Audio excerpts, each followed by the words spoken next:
Vamos a hacer un viaje por todas esas teleseries de suspenso que nos sorprendieron a todos los chilenos. Vamos a hablar de por qué fueron tan importantes y cómo hicieron para impactar a tantas personas al mismo tiempo. Este es un video recopilatorio de mis videos anteriores, una especie de lista de reproducción dentro de un mismo video. Y además de eso incluí un video exclusivo, un video que se encontraba privado pero que lo dejaré acá adentro, que también le hice una pequeña manito de gato en la edición. Les prometo que el video de la próxima semana será uno nuevo y estoy seguro que les va a encantar. Y eso, chicos, los dejo con los videos.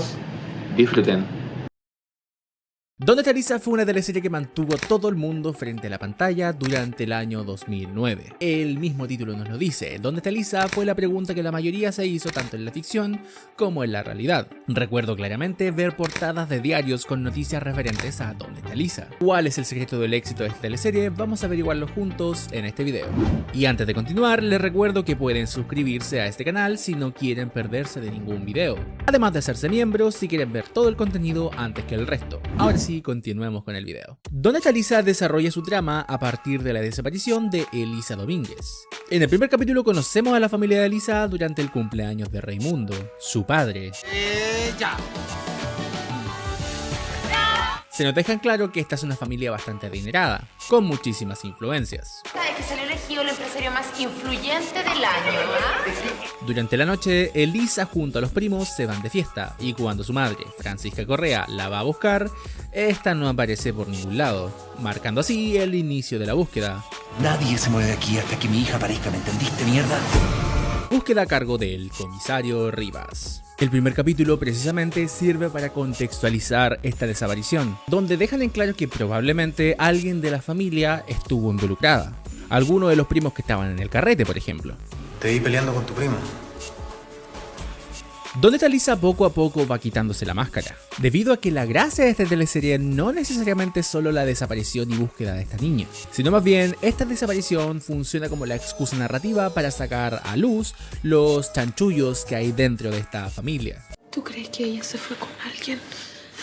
¿Un pololo? No, pero si la Lisa no tiene pololo. Tal como dije antes, la familia Domínguez es bastante poderosa, que se vende a la prensa como una familia prácticamente perfecta. Señor, pero ¿qué voy a ver si lo tengo todo? Ya no tengo nada más ya. Pero a partir de la desaparición de Lisa, las investigaciones de la policía comienzan a mostrar que esta familia está llenísima de secretos. En otras palabras, la supuesta familia perfecta que lo tenía todo, en realidad ya venía desmoronada desde hace ya bastante tiempo. Solo una tragedia como esta podía pegarles una bofeteada de realidad en la cara. Por ejemplo, la policía descubre que Raimundo tenía una relación secreta con su secretaria, Juanita. La policía logra conectar este hecho con el caso de Lisa debido a que precisamente esta niña había descubierto esta infidelidad tiempo antes de su desaparición y creen que podría estar relacionado. Hablando de Raimundo, siento yo que este es un personaje sumamente importante para el desarrollo de esta teleserie, porque cuando vi esta teleserie tuve una relación de amor-odio con este personaje. Se nos muestra desde el inicio como un buen padre que se preocupa de sus hijas, sin embargo al mismo tiempo Raimundo representa esa parte de la población que no llegó a donde está solo por su trabajo, sino más bien pisoteando a los demás. Lo importante para Raimundo no es solamente triunfar, sino que al mismo tiempo los demás deben caer. Le gusta dejar en claro que él es el que tiene el control de todo. Porque hasta las p*** son más leales que tú. ¡Cállate! Otro de los secretos que descubrió la policía fue que uno de los tíos de Lisa tenía como amante al mejor amigo de su esposa. Esta pareja recordada por ser una de las primeras parejas homosexuales explícitas en pantalla, porque parejas y personajes gays ya había habido antes. Alguna vez vamos a tener un lugar en el mundo nosotros. Capaz. Mostrando solo lo que los canales permitían, para evitar estas denuncias al Consejo Nacional de Televisión. Imagínense, besos en pantallas de personajes homosexuales. Pero aquí en Donde está Lisa se hace más presente esa pasión. Porque me vuelves loco. Aún así, si me lo preguntan a mí, era bastante cartucho todo igual, debido a que los pocos besos que habían, muchos de ellos eran mostrados desde lejos, desde otro ángulo, donde a veces ni siquiera se alcanzaba a ver lo que pasaba realmente. Y comparémoslos con la mayoría de besos de las teleseries nocturnas de ese tiempo. Durante muchos años existió el meme de que Pancho Reyes siempre interpretaba al mismo personaje. El Pancho Reyes cura, el Pancho Reyes gringo. Hola familia, soy Harvey Slater, huevoncitos.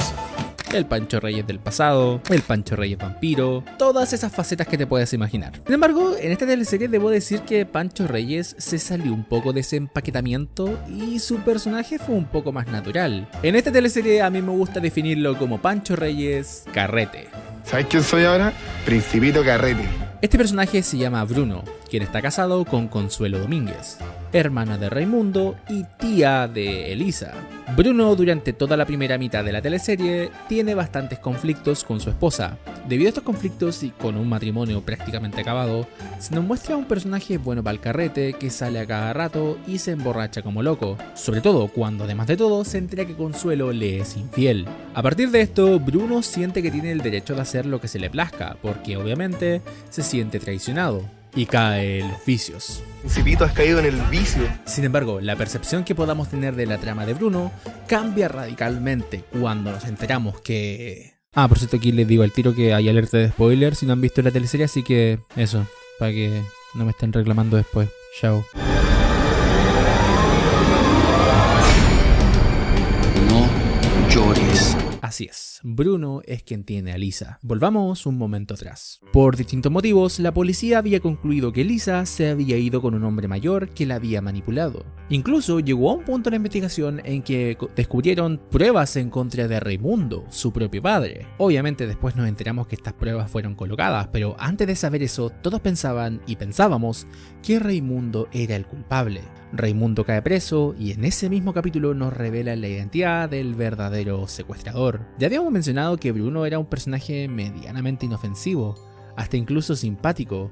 Era un tipo que carreteaba y lo pasaba bien, un tipo con una aura positiva que simplemente lo estaba pasando mal en su matrimonio. Por lo tanto, es preciso decir que el personaje de Bruno estaba diseñado para que nos cayera bien, para que al momento de que fuese la revelación, nosotros digamos, pero hermano, ¿qué está pasando acá? ¿Cómo es esto posible? Oye, esta skin de Pancho Rego no me convence mucho. Sin embargo, hay mucho más detrás que no sabemos. Bruno y Elisa tenían una relación. Bruno, a pesar de ser el tío político de esta niña de 16 años, va intentando seducirla. Pero analicemos por un momento esta aberrante relación. Tenemos a Elisa, una chica que se siente abandonada emocionalmente por su familia y que se entera que su padre le está siendo infiel a su mamá.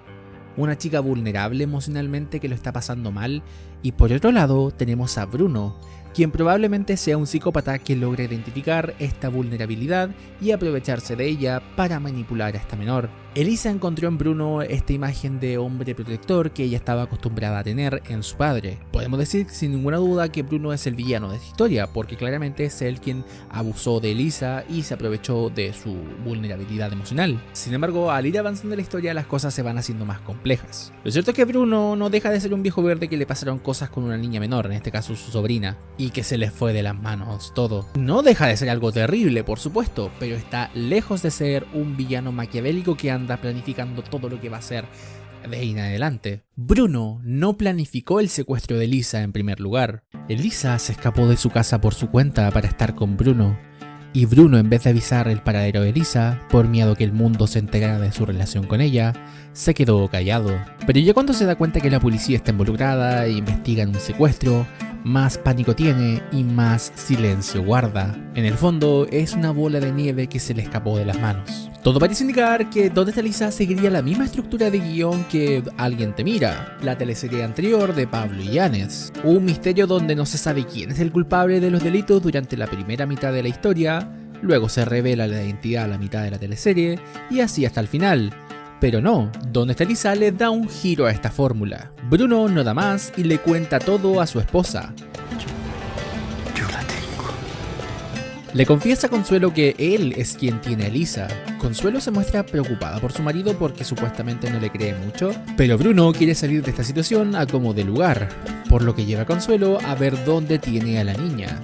Sin embargo, Elisa no está. Cuando esto ocurrió, mi mente creadora de teorías comenzó a maquinar cosas en su cabeza, como ¿y si Bruno se lo imaginó todo este tiempo? ¿Y si Elisa no estuviera con él realmente y si está secuestrada por alguien más? Habría sido un buen plot twist también, pero en realidad no fue eso. Más tarde, el comisario Rivas encuentra a Elisa a la caída de un barranco, cerca de la cabaña. Sin embargo, se encuentra herida de bala, y aquí es donde la teleserie da un nuevo vuelco, porque ya no se trata de dónde está Elisa, sino que quién le disparó a Elisa. Pero supongo que cambiarle el nombre a la teleserie a mitad de esta era ridículo, ¿verdad? Obviamente, la policía sospecha que fue el mismo secuestrador quien le disparó, pero nosotros, la audiencia, sabemos que Bruno no fue. Bruno confesó su verdad a Consuelo antes y la llevó a ver a la niña para descubrir que no estaba. Alguien fue antes que él a dispararle a Elisa. Este plot twist es tan bueno que pasa a ser una serie diferente casi, porque ya deja de ser una serie sobre la desaparición de esta niña y sobre los motivos de por qué se fue y pasa a convertirse en otra cosa, explicar por qué alguien querría matar a Elisa. La teleserie reinicia todo con los mismos personajes que ya tenemos, y a mí me parece una genialidad porque es lo que debería ser un buen plot twist, transformar nuestra visión de los hechos, pero la historia no se transforma hasta que ocurre lo que nadie esperaba. Elisa finalmente, luego de intentar rescatarla, fallece en la operación.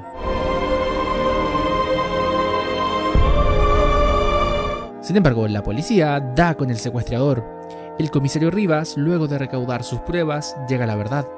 Bruno es el secuestrador de Elisa y es detenido durante el funeral. Obviamente los cargos son por el secuestro, pero también por el asesinato. Pero como audiencia, nosotros sabemos que Bruno no fue el que mató a Elisa, nuevamente. Esta parte de la teleserie pasa a ser un drama de juicio, donde Bruno junto a Consuelo dan todo de sí para que éste salga libre. Consuelo lucha por la inocencia de su esposo hasta el final, ganándose la enemistad del resto de la familia. Sin embargo, luego de vivir el juicio y por las influencias de Consuelo, Bruno sale en libertad. Esto es debido a que Consuelo desembolsa mucho dinero y le paga un testigo clave para que Bruno tenga una coartada, y además apelan a que Bruno confesó su crimen luego de ser golpeado por Rivas. Durante este proceso del juicio comenzamos a ver una especie de transformación en el personaje de Consuelo, donde vemos que también, al igual que Raimundo, quiere tener todo bajo control, pero en el caso de ella es para mantener su estatus. Sin embargo, esto poco a poco va haciendo que ella vaya perdiendo la cabeza. De una u otra forma, la que comienza a maquinar los planes de ahora en adelante es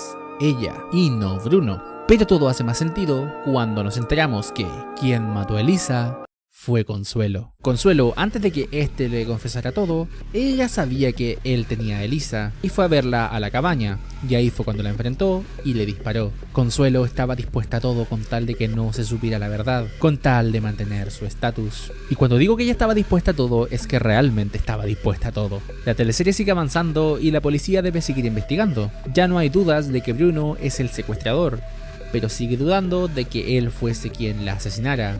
No había motivo. Sin embargo, Juanita, la amante de Raimundo, descubrió una prueba en contra de Consuelo, y la descubrió. Ella mató a Elisa. Fuiste. Y antes de que pudiese salir a hablar con la policía, Consuelo pierde el control, en una de las escenas más recordadas de la teleserie.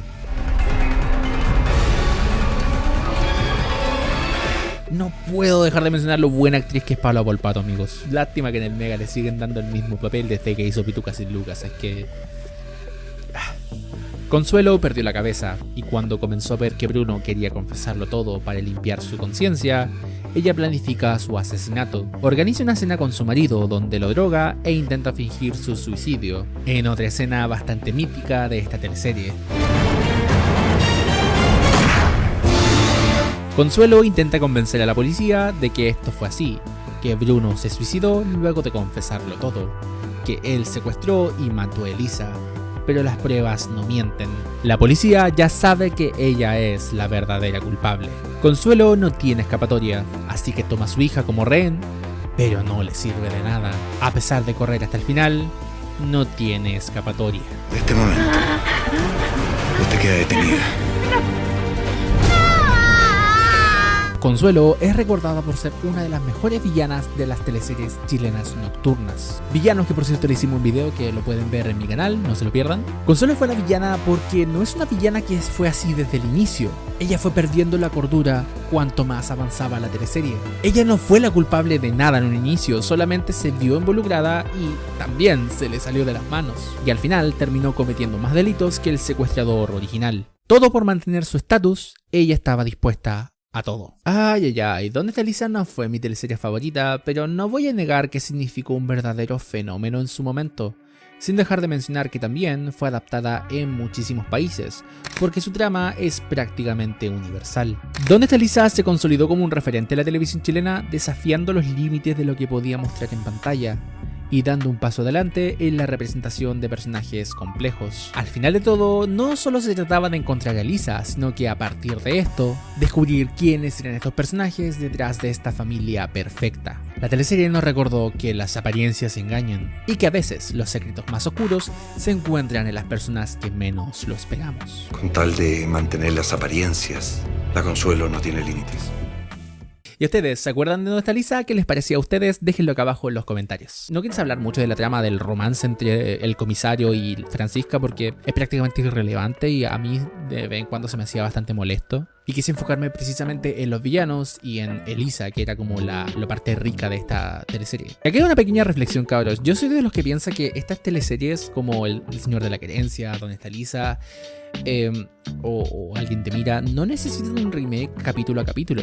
Lo que podríamos intentar quizás es hacer series adaptándolas. Adaptar la misma trama, tomando los elementos más importantes como, no sé, los personajes, la evolución de estos, y adaptarlos en, no sé, temporadas o quizás una serie de 10 capítulos, qué sé yo, pero hacer algo que se sienta más reducido quizás. Porque muchas veces me pasa que estoy viendo una teleserie y siento que no avanza mucho, y eso es precisamente porque, lamentablemente, los guionistas tienen que tomar decisiones de eso, de hacer capítulos que no vayan a ningún lado. O sea, no sé qué piensan ustedes, al menos yo eso sería bastante interesante de ver porque por lo menos sería algo nuevo, no exactamente lo mismo. La familia al lado fue una teleserie vespertina transmitida durante el segundo semestre del año 2010. Escrita por José Ignacio Valenzuela, La familia al lado cuenta la historia de Gonzalo Ibáñez, un abogado que va descubriendo que la casa de su reciente esposa, Ignacia Fabres, esconde muchos secretos y parece ser su motivación llegar al final de todo ese misterio. El misterio inicial básicamente radica en la muerte del ex marido de Ignacia, Hugo. Hugo al parecer cometió suicidio mientras la familia pasaba tiempo en la terraza. Sin embargo, Gonzalo descubre a través del hermano gemelo de Hugo, que tiene problemas de movilidad y de habla, que alguien había matado a Hugo. Alguien esta casa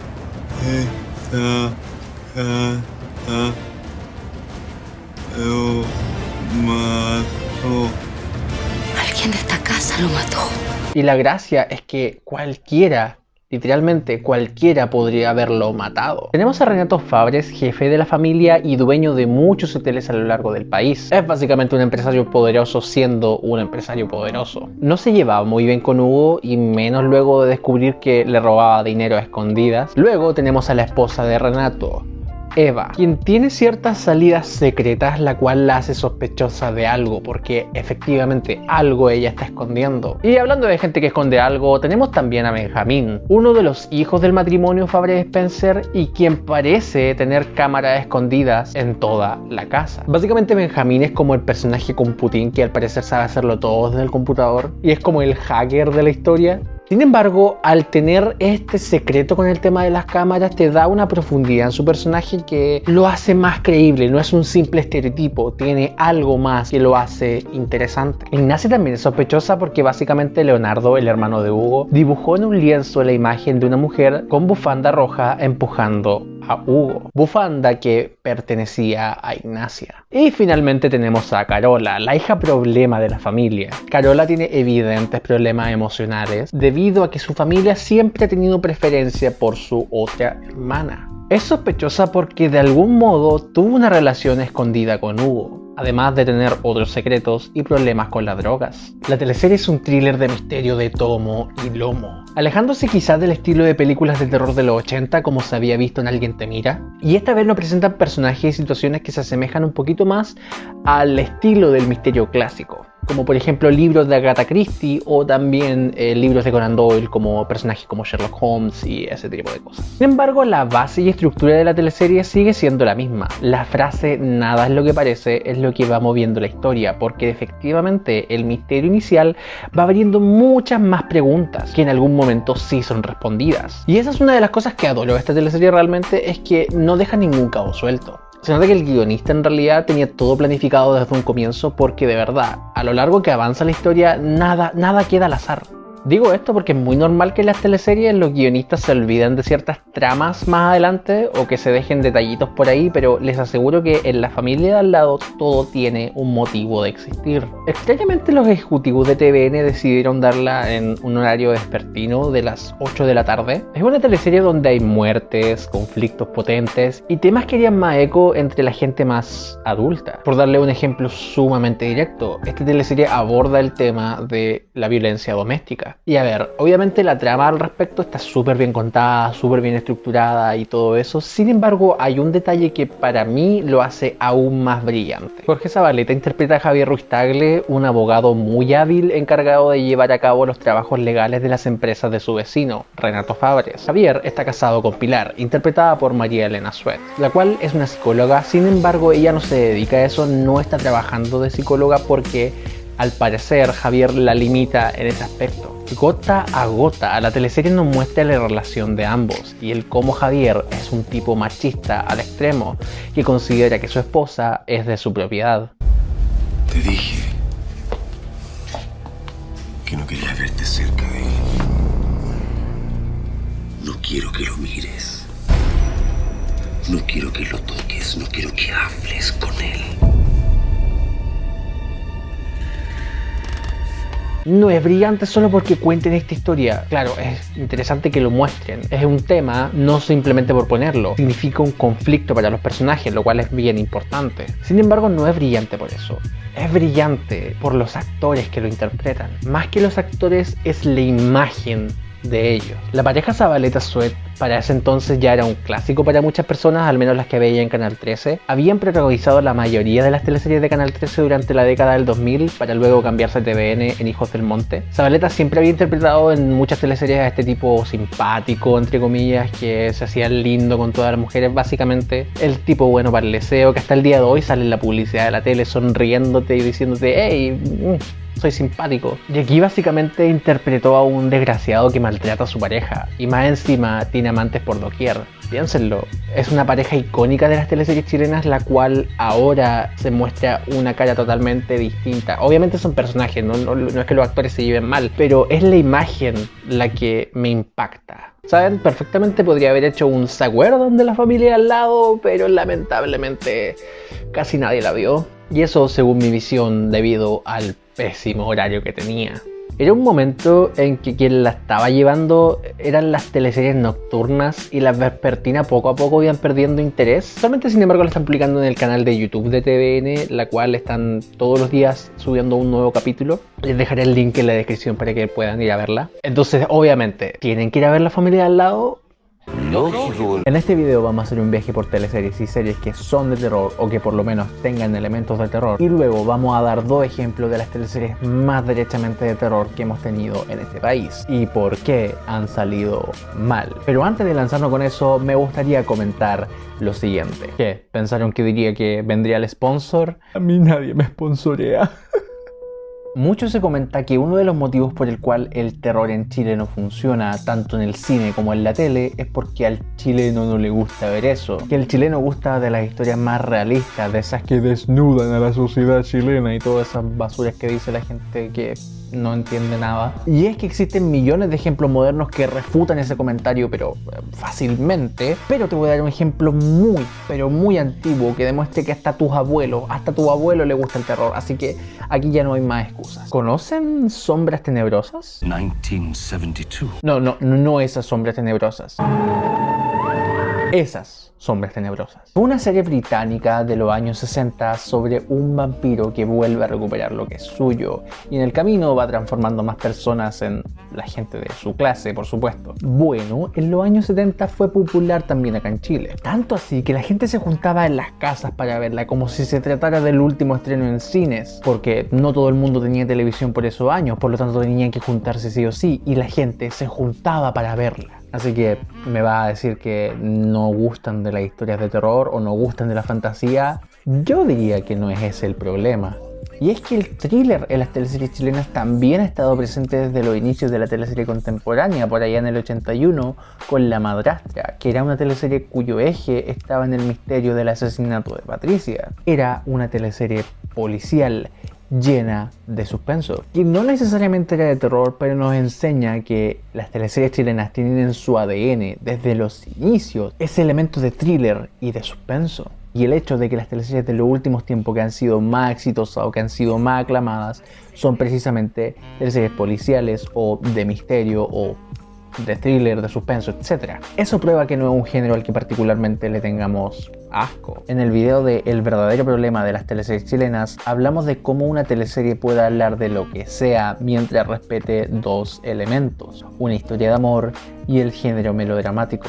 En ese sentido es que una teleserie de terror no suena para nada mal. No es como que el terror haya estado ausente de la televisión chilena, sino pregúntele a la intro de Los Títeres. Somos títeres, nada. Y nuestra generación se queja del cierre de transmisiones de TVN, o sea... También en los años 80 todo el mundo estaba pegado semana a semana con La Quintrala, la cual era una serie que mostraba escenas directamente de pactos satánicos y momentos tétricos, adaptando lo que fue la vida de Catalina de los Ríos y Lisbeth Guerra. Años más tarde tendría un remake, o más bien una nueva adaptación que se estrenó en televisión llamada La Doña, la cual me acuerdo que mostraba menos explícitamente esas escenas de rituales satánicos, esas cosas, y se enfocaba mucho más en la parte del maltrato a los esclavos y todo ese tipo de cosas. En Pecadores igual habían elementos de terror, teniendo una de las escenas más bizarras que he visto en las teleseries chilenas, la verdad.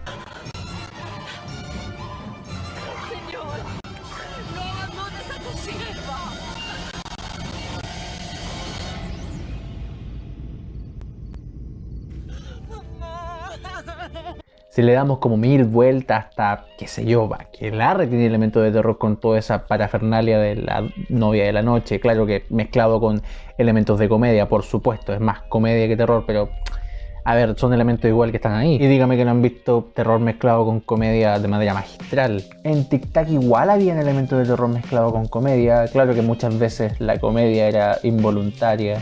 Y si seguimos escarbando por distintas áreas de la televisión chilena, podemos encontrar que el terror está más presente de lo que creemos. El día menos pensado fue otra serie de Carlos Pinto que, similar a Mea Culpa, mostraba casos de sucesos paranormales, algo así como X-Files, pero sin los detectives. Te lo vendían como hechos basados en la vida real, pero igual es por algo que no muestren a los verdaderos involucrados del caso, como si ocurría en Mea Culpa. Puedes creerlo o no, pero yo en lo personal prefiero tomármelo como un muy buen programa de terror, aunque todo sea mentira.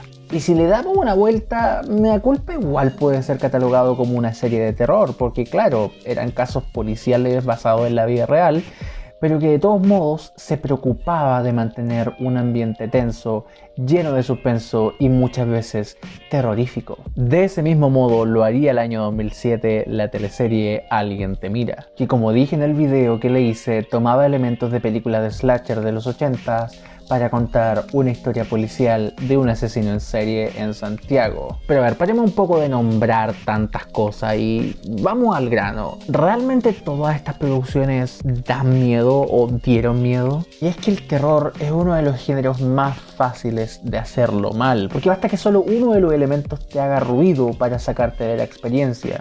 Me puedes tener el mejor guión, con los personajes mejor construidos de la industria y con una amenaza que probablemente pueda bajarte los pantalones si lo quiere hacer, pero si luce así, sencillamente no me lo voy a tomar en serio. Y aquí ya me estarán comentando: oh, Danilo, otra vez hablando de la imagen, sí, no es lo más importante. Y es que estoy de acuerdo. ¿Saben por qué estoy de acuerdo? Porque también puede ocurrir lo contrario. Existen ejemplos de teleseries que a nivel visual son una joya, pero que se quedan cortas a la hora de entregar una buena historia. Y no necesariamente solo por el guión, sino que también hay otros elementos, otras decisiones de producción o ejecutivas que sencillamente hacen que el producto no valga la pena. Vamos a hablar de dos ejemplos. Dos teleseries de terror que lo tenían todo para triunfar y cayeron por culpa de decisiones estúpidas. ¿Se acuerdan de Conde Brolock? Conde Brolock se estrenó en el segundo semestre del año 2009 y terminó el año 2010. Fue un año rarísimo para las teleseries. Teníamos en TVN una teleserie sobre vampiros y en el canal 13 teníamos una teleserie sobre hombres lobo. Y no creo que sea coincidencia que ese mismo año se popularizara la saga de películas más querida de la historia del cine. Ah, por cierto, estaba siendo sarcástico. Pero Oz estaba más cercana a Crepúsculo con su estética juvenil e intento por ser edgy, mientras que Conde Brolock buscaba una estética victoriana más cercana a las historias de vampiros clásicas. Escucharlo es sencillamente increíble. Es una idea que en papel podría resultar muy, pero muy bien. Un vampiro clásico ambientado en el Chile de hace 2 siglos, con historia de amor y lucha de poder. Está todo dado para ser un éxito. Pero es que la ejecución... Yo sé que le he tirado maravilla a las teleseries nocturnas de aquella época y sigo manteniendo mi opinión positiva acerca de ellas. Que tampoco puedo ser ciego y negar que todas ellas, El Señor de la Querencia, Alguien te mira, ¿Dónde está Lisa?, tienen un montón de problemas de producción. El montaje era rarísimo, con transiciones que parecen las que traen predefinidas los programas de edición y por sobre todo un pésimo manejo de las luces y de los sets. En las teleseries chilenas se opta por iluminar a los sitcom, cámaras múltiples y con luces que vengan de todos lados para que ilumine todo de manera uniforme. Es fácil, es rápido y para producciones tan largas como esta es sencillamente un salvavidas. Pero es que esa es una estética que está bien para comedias ligeras, para sitcom, como dije, pero cuando quiere hacer algo supuestamente de suspenso o de terror, voy a notar esa iluminación. En Alguien te mira se trabajó un poco en ese apartado y quizás pasaba un poco más piola también porque por aquellos años veíamos tele en estas maquinitas de aquí. Con ¿Dónde está Lisa? Pasaba más de lo mismo. Son cosas que no notábamos porque en dichos televisores no podíamos ver todos los poros de los actores como si ocurre en día con los televisores, no sé, en Full HD en 50K. Conde Brolock tenía planos que intentaban ser más oscuros, pero que quedaban solamente en el intento, porque cuando ya mezclas luces de todas las fuentes posibles, ocurren sombras rarísimas que sencillamente no tienen sentido. Y da rabia porque tenemos una premisa que puede resultar bien, actores buenos, vestuario increíble y todo para que tu teleserie se vea así.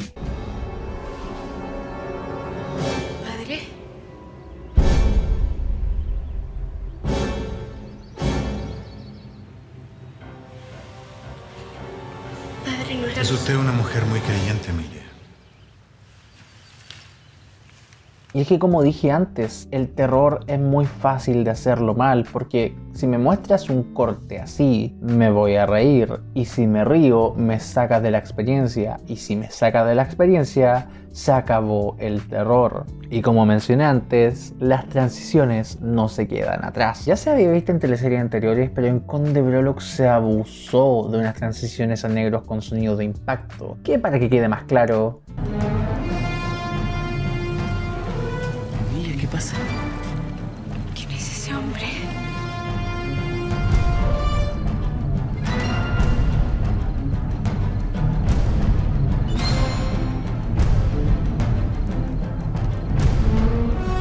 Me alegra mucho que haya aceptado. Cortes que son más dignos de un tráiler que de una producción que intenta darte suspenso como mínimo. La teleserie cuenta la historia de la llegada de Domingo Brolock al pueblo de Santa Bárbara. Su llegada es, como en la mayoría de las teleseries, en medio de un matrimonio. El matrimonio entre Gabriel Donoso y Emilia Verdugo, hijos de las dos familias más importantes del pueblo de Santa Bárbara. La llegada de Domingo automáticamente da mala espina, y es que lo que nadie sabe es que Brolock es en realidad un vampiro que lleva siglos existiendo en este mundo. La intención de Domingo para volver a ese pueblo, la verdad, no me queda muy claro y creo que tampoco es muy explicado en la teleserie en sí misma. Pero lo que sí sabemos es que pretende sobrevivir alimentándose de la sangre de pobres diablos que nadie va a extrañar. Como concepto, tenemos un vampiro que producto de una mala decisión va transformando poco a poco a prácticamente todo el elenco en vampiros. Y ahí hay uno de los aspectos de guión que a mí en lo personal me parece muy interesante. Las transformaciones no son aleatorias. No es como, oh, ahora te toca a ti ser un vampiro.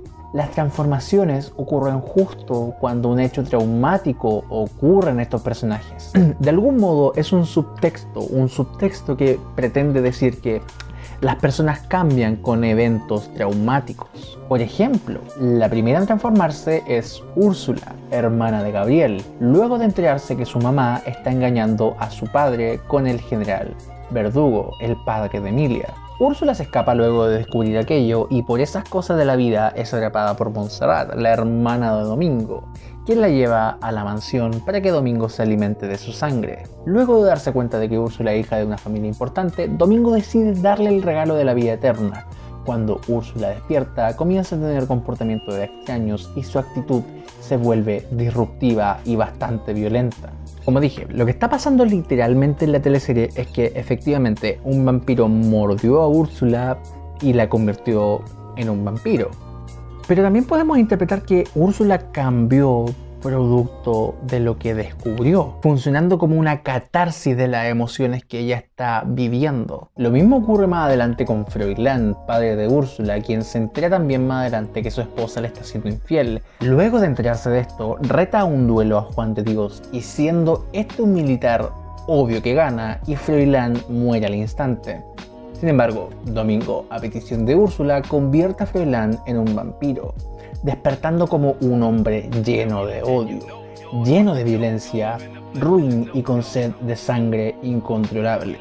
Nuevamente, lo que literalmente pasa es que Domingo muerde a Froilán y Froilán se convierte en vampiro. ¡Wow! Sorpresa, pero también podemos interpretarlo como un cambio producto de un evento traumático. Y es que en defensa del terror, las mejores historias de terror tienen mucho más en el subtexto, donde, claro, lo que literalmente en la historia son hechos paranormales, pero que podemos sacarle algún tipo de interpretación. Me viene a la mente películas como The Babadook, donde el monstruo y los eventos paranormales de la película en realidad son una representación de la depresión de la protagonista, la pérdida reciente de su pareja y el tener que cuidar de su hijo con necesidades especiales las sobrepasan y eso se ve representado con aquel monstruo. O quizás más recientemente Midsommar, que habla sobre temas similares y nos muestra a través de los eventos de la película el viaje interno de la protagonista. Y es que incluso si nos vamos más atrás, tenemos películas como El bebé de Rosemary, que es descrita como una mujer que queda embarazada con el hijo del demonio luego de un ritual, pero que en realidad es un comentario sobre un hijo engendrado en una violación, que finalmente nace producto de la presión de los demás. El subtexto no es algo exclusivo del terror, pero sí me atrevería a decir que es fundamental dentro del género.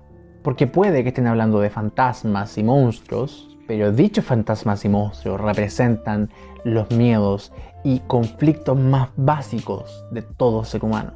Y con The Prologue en ese apartado para mí está súper bien. El guión funciona en ese sentido, pero se nota que más adelante, adentrándose en la teleserie, sencillamente todo se fue al carajo. Empezaron a inventarle nuevos conflictos sin haber resuelto otros, fueron por distintos caminos que no tenían sentido, y así es como se llega a la recta final de la teleserie, que se siente como una historia nueva. De la noche a la mañana aparece Lucio Martino, un vampiro aún más clásico y supuestamente demasiado poderoso. Digo que de la nada porque, a ver, claro, nos explican que es parte del pasado de nuestro protagonista y todo eso, pero dentro de la historia de la teleserie no tiene ningún peso en toda la teleserie y aparece de un momento a otro simplemente porque hay que tener una batalla final. Lucio es interpretado por Bastián Bodenhöfer y lo hace bastante mal. Y es una pena porque Bodenhöfer es un excelente actor, pero aquí hubo serios problemas de dirección. Habían escenas que mostraban que Bodenhöfer sí podía interpretar un vampiro bastante intimidante. Mismo juego de siempre, el que nunca sabió ganar. Pero perdía ese factor de intimidación en el momento en que se ponía a hacer cosas extrañas.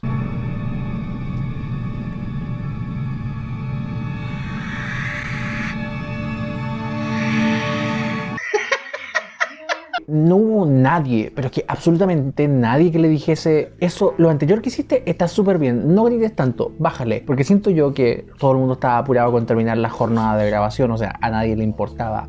Yo creo que algo así ocurrió. En resumen, Conde Brolock no es un mal intento, pero el resultado es casi risible y hasta ridículo. Tanto que parece más una parodia que un homenaje, y todo por culpa de la producción acelerada y el poco cuidado en apartados como el montaje y la grabación de la misma. Pero hay otra teleserie que también puede ser considerada como terror, que estuvo más cerca de ser buena, de ser muy buena, pero un solo aspecto la arruinó para siempre. Tanto que ni siquiera vale la pena verla. Y esa teleserie es La Poseída. La Poseída fue una teleserie del año 2015. Salió en la época en que ya las teleseries de TVN estaban prácticamente por el suelo luego de que María Eugenia Rencoret moviera prácticamente todo el equipo al canal Mega y se llenaran de éxitos como Pitucas y Lucas, Pa' la Deriva, Pobre Gallo y todas esas basuras. La Poseída fue una teleserie que prácticamente nadie vio. Y mentiría si dijera que sé por qué nadie la vio. La Poseída, a diferencia de Conde Brolock, sí tenía una preocupación por elementos estéticos de la misma. Para esta teleserie nos alejamos de los típicos primeros planos en los rostros constantes y tenemos un poco más de experimentación en ese apartado, dentro de lo que tanto el presupuesto como los sets permitían, pero de que se nota que le echaron ganas, se nota, y me encanta mucho el trabajo del color en esta teleserie, que le da un constante ambiente apagado, si se quiere, digno de una historia que de por sí es bastante amarga. La historia está basada en hechos de la vida real, en lo que se considera el primer exorcismo en Chile, el caso de Carmen Marín. La teleserie por supuesto se toma muchas libertades, pero se hace cargo de lo que significó este caso para la época. Tenemos a una menor de edad en un convento que tiene ataques muy pero muy extraños,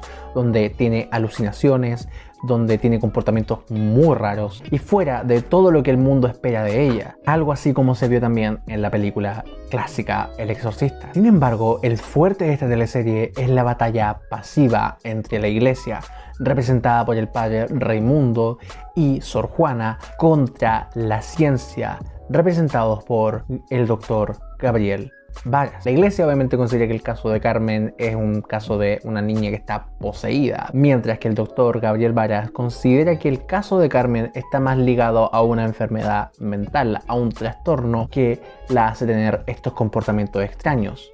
Histeria. Sumamente interesante de base, ya que la teleserie se encarga de mostrar distintos momentos que te hacen dudar qué está pasando con esta niña y plantea de algún modo que al entrar en esta discusión de quién tiene la razón, Carmen sigue estando desamparada y sin ayuda. Da que pensar en ese sentido porque tampoco es algo que está muy alejado de la realidad, la verdad. Es una teleserie que también se encarga de hablar sobre el poder, y ahí es donde entra nuestro villano principal, Eleodoro Maquena.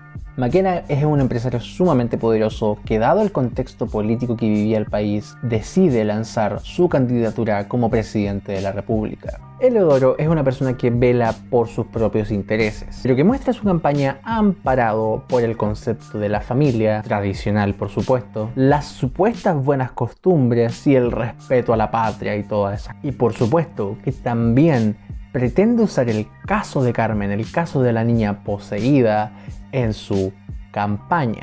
Obviamente para considerarlo a él como una salvación de todo esto. Y de hecho, hay una escena que lo resume bastante bien.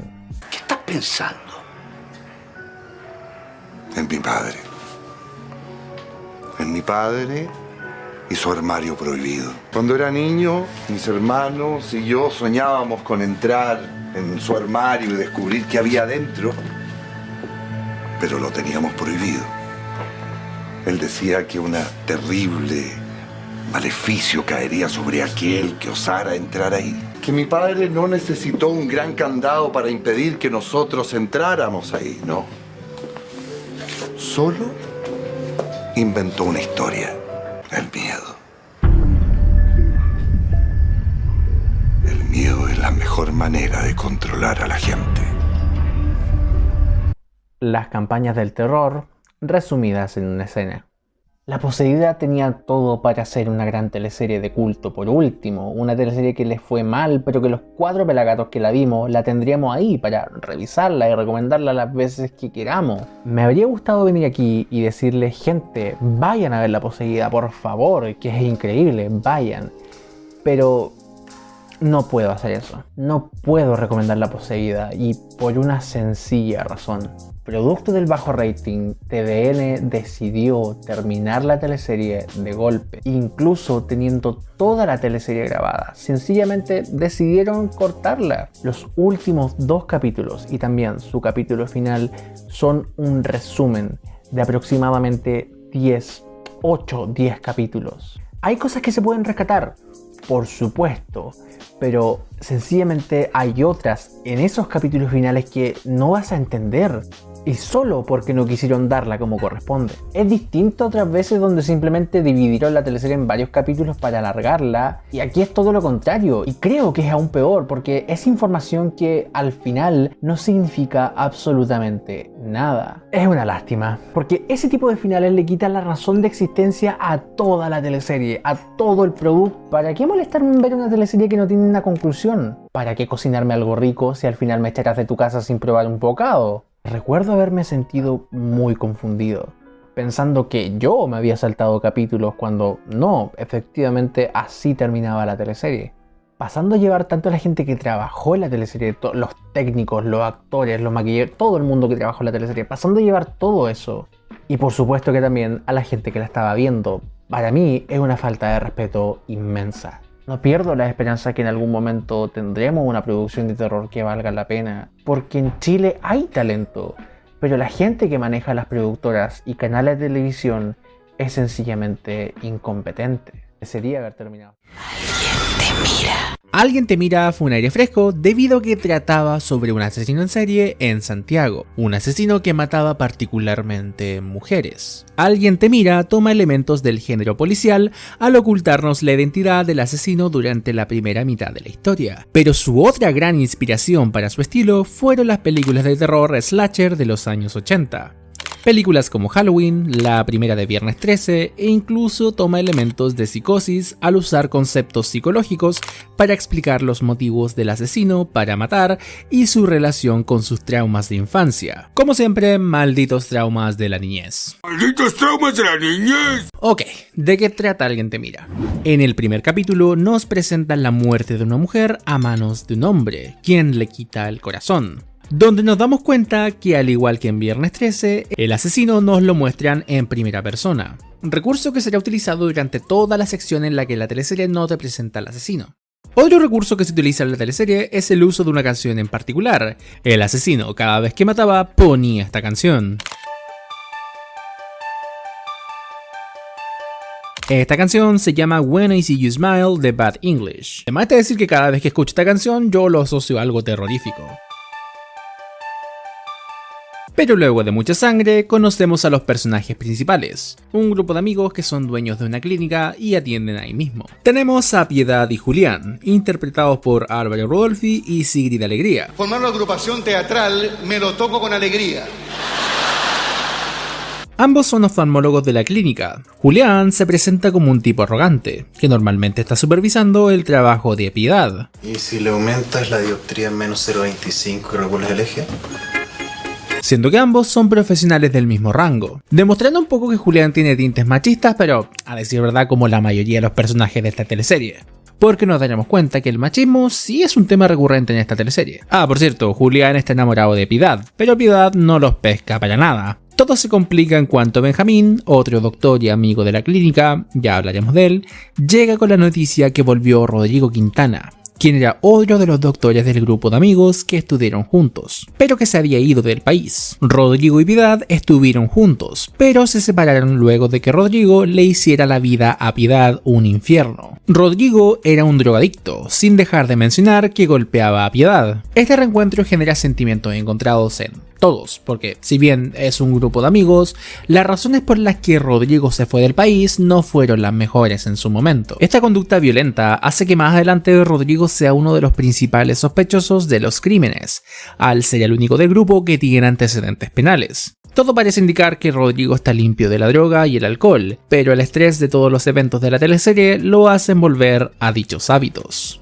Ya les había mencionado a Benjamín, ¿verdad? El otro oftalmólogo de la clínica. Benjamín es un mujeriego, un tipo que engaña a su esposa cada vez que puede y quiere, pero la infidelidad que marca toda la trama es la que tiene con su cuñada, un amor prohibido que genera bastantes roces con el pasar de los capítulos. Por otro lado, tenemos una subtrama que a mí en lo personal en un comienzo no me gustó mucho por el tono humorístico que manejaba, pero ahora con perspectiva me doy cuenta que sí se condice con el tema del machismo que esta teleserie maneja. El abogado de la clínica, Pedro Pablo, es un hombre casado y con muchos hijos. Una familia media Opus Dei que no usa métodos anticonceptivos por considerarlos abortivos y por lo tanto es pecado. Esto hace que tener relaciones con su pareja se haya convertido en algo burocrático, si se quiere, teniendo en cuenta todo el tiempo, fechas y días específicos para tener menos posibilidades de embarazarse de nuevo. Pedro Pablo es el típico personaje que tiene todas las justificaciones narrativas para tener un amante, pero en esta teleserie le dan una vuelta. Pedro Pablo no tiene un amante.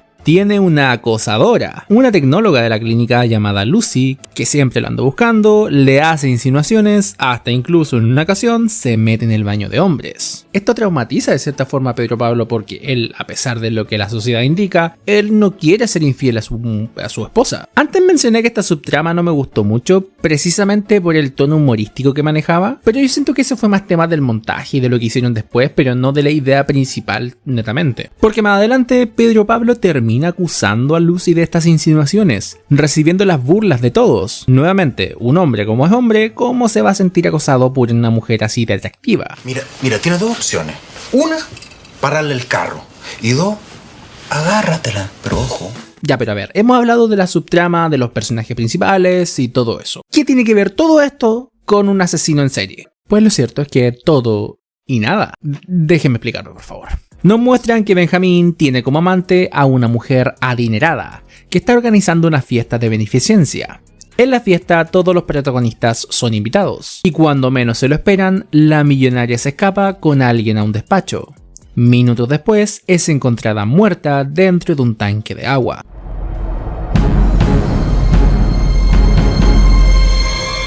Aquí es donde aparece la detective Zanetti, quien investigará el caso de los asesinatos. Y evidentemente el grupo de doctores son los primeros en entrar en su radar de sospecha. Primero Benjamín por ser amante de la víctima, pero después varios más comienzan a tener relación con los crímenes. Literal, cualquiera puede ser. Sin embargo, Zanetti de forma poco profesional se hace cercana a Julián, hasta hacerse pareja. Zanetti está completamente enamorada de Julián, y eso de una u otra forma la sesga en su investigación. Todo parece indicar que la investigación no avanza, hasta que Zanetti es secuestrada y llevada al refugio del cazador. Luego de varios días en solitario, el asesino aparece, revelando su identidad. Fin llegó el momento.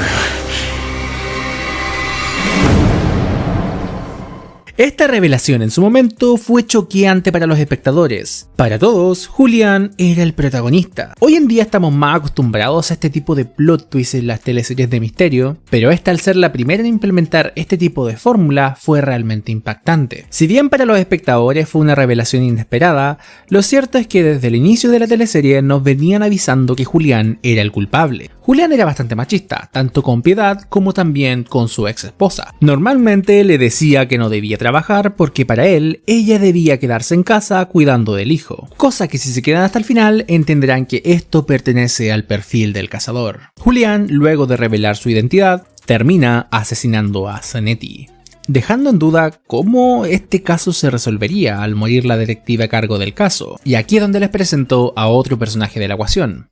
Mauricio. Mauricio era un periodista que investigaba este caso e intercambiaba información con Zanetti. Mauricio igual tenía algunos secretos turbios, como por ejemplo grabar a escondidas a las mujeres con las que estaba y mantener una colección de estos videos, lo cual por un tiempo también le hizo sospechoso de ser autor de estos crímenes. Una vez muere Zanetti, todo parece indicar que Mauricio tomará el rol de investigador principal en la historia, aquel que llegará al final de todo y atrapará al cazador. Y efectivamente, llega hasta el final de todo. Descubre que Julián es el asesino. Pero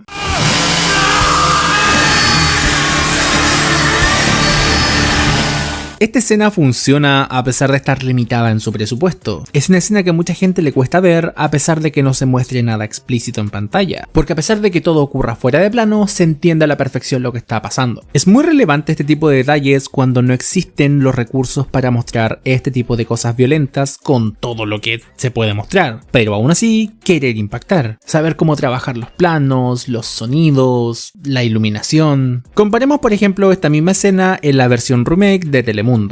Misma escena, mismos personajes. En esta ocasión se da a entender que le corta las piernas en lugar de la cabeza, y se muestra todo dentro del mismo plano, para intentar causar aún más impacto. Pero la puesta en escena es algo exagerada, y además esa sangre claramente no viene de sus piernas. Para que entendamos que no necesariamente cuando hay mejor presupuesto, las cosas salen mejor. Julián García es uno de los villanos más recordados de las teleseries nocturnas. Hablamos un poco de él en este video donde recopilo los mejores villanos, así que si no lo ha visto, vaya a verlo después de ver este video. Álvaro Rodolfi como Julián daba bastante miedo en este tipo de escenas, pero ¿por qué mataba a Julián en primer lugar? Todo eso se explica en su último episodio. En este episodio ocurren muchas cosas. Julián está prácticamente acorralado y atrapado, pero sin duda lo más relevante es que se nos muestra por qué este personaje mata a mujeres y principalmente mujeres que tienen hijos. Cuando Piedad conoce el refugio de Julián, con su colección de corazones en frascos, este le revela toda la verdad. Cuando era pequeño, su madre era una mujer alcohólica, una mujer que además de maltratarlo, abusó de él teniendo tan solo 12 años. Claramente esto generó un trauma en él, sumado a una perturbación de la realidad bastante grande. Julián mató a su madre y cada vez que mataba a una mujer, sentía que estaba sanando ese trauma, sentía que volvía a matar a su mamá. Cada vez que Julián conocía a una mujer que según él no cuidaba a sus hijos o que no era digna de ser madre, merecía morir. Al menos en su mente. Como toda buena historia policial, al conocer los motivos psicológicos detrás del actuar de este tipo de personajes, nos hacen disfrutar aún más de este tipo de historias porque le da una complejidad extra. Por supuesto que jamás redimirá sus acciones, pero de que es interesante, es interesante. Alguien te mira fue una telenovela que revolucionó el panorama de la televisión chilena al introducir una trama oscura y envolvente, marcada por el suspenso y el terror. La serie creada por Pablo Illanes logró atrapar a la audiencia con su compleja narrativa sobre un asesino en serie, mientras se entrelazaba relaciones amorosas y pasados tormentosos entre sus personajes principales. A pesar de la controversia por la representación de violencia, Alguien te mira se consolidó como un éxito con una alta sintonía y una potente banda sonora que acompañaba las emociones intensas de cada episodio. Su habilidad para combinar los elementos de drama romántico con un thriller psicológico la posicionó como una de las producciones más memorables de la televisión chilena. La serie no solo capturó la atención del público local, sino que también inspiró adaptaciones internacionales, demostrando su impacto y relevancia en el género de las telenovelas. Ahora, eso sí, si me lo preguntan a mí, esta fórmula en particular no ha envejecido del todo bien. Si bien es una teleserie que sí tiene momentos impactantes, un villano bastante bien desarrollado y un estilo bastante marcado, lo cierto es que no deja de ser esas típicas teleseries que simplemente estiraban el chicle de sus subtramas para eso, contar más cosas y que dure más. Y no es que Alguien te mira haya sido particularmente larga, pero muchas veces se sentía que estaba viendo una teleserie clásica, con romances y problemas personales, donde de vez en cuando había un asesino matando gente por ahí, como si fuesen dos series en una. Y se entiende, es la primera de este tipo de género, es la primera vez que se hace este experimento. Esta fórmula funcionó bien en su momento, pero como hemos visto últimamente con teleseries como Demente o Secretos de Familia, este tipo de historias cuando se alargan mucho de manera artificial no funcionan del todo. Alguien te mira podría ser adaptado a una película, por ejemplo. Si le tomamos los elementos principales y lo que lo hace realmente interesante a esta historia, funcionaría sin duda alguna. Porque lo que la mayoría recuerda son los momentos violentos y el trasfondo de la historia. Alguien te mira revolucionó la televisión chilena y nos enseñó que podemos usar el medio de las telenovelas para contar historias mucho más complejas. ¿Y a ustedes qué les pareció esta teleserie? ¿Se acuerdan de ella? Déjenmelo acá abajo en los comentarios todo lo que recuerden de esta hermosa teleserie. Si les gustó el video no olviden suscribirse, hacerse miembro del canal y por supuesto darle un buen like a este video. Por cierto, también voy a abrir un canal de películas, pronto habrá un nuevo video ahí para que se puedan suscribir abajito si quieren verme hablar hablar de películas también. No se olviden seguirme en Instagram también, acá está mi Instagram para que puedan ser notificados cada vez que subo video. También ahí subo cosas de mi día a día y ese tipo de cosas. Así que vayan a mi Instagram, ahí están, también está en la descripción. Ahora sí, nos vemos. Chao pescado.